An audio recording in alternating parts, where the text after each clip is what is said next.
Dobré odpoledne, vážení a milí přátelé. Vítajte ve Trojici. No, zhlížíte tak, jak zhlížím já a doufáte tak, jak doufám já? Ano, výborně. Vážení a milí přátelé, tolik jenom ten můj krátký úvod.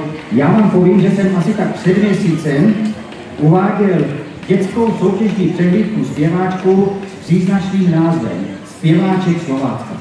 Bylo to v Dolním Pojanovicích a řeknu vám, že to byl 5hodinový maraton úžasných výkonů, kde se představilo 37 dětí, zpěváčků, děvčat a kluků z celého Slovácka.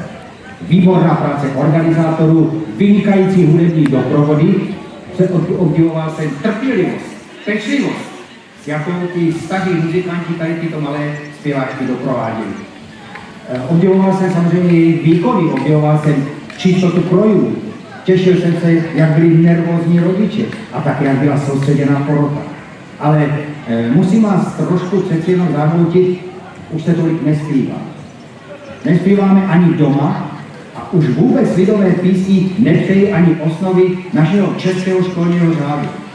Takže jsme vděční za to, když se narodí taková nějaká soutěžní přehlídka, jak je zpěváček Slovácka. A tady cituji, že cílem takové přehlídky je podpora přirozené dětské zpěvnosti. No a to je velice krásné a ty děti si také uvědomují svoji sounáležitost tomu určitému regionu, jakási hrdost, jakási stavovská čest, ten svůj region reprezentovat. No a Slovácko jako takové, když víme a šáhneme se na srdíčko, tak Slovácko je nejbohatší na lidové písničky. Zde bylo zaznamenáno nejvíce lidových písní a proto jsem také jezdili naši přední hudební skladatelé hledat inspiraci.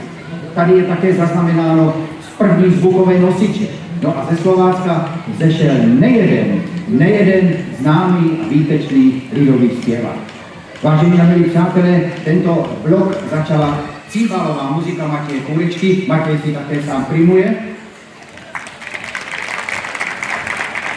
A já už obrátím list a řeknu vám, že jako první se nám představí Karolina Tomčalová z Dolních Bojanovic. Chodí do 6. třídy, má spoustu zájmu, jak už to tak bývá, ale hlavně zpívá a hraje na klavír. Je to tak? A zaspíváš nám Vyletěl Sokol?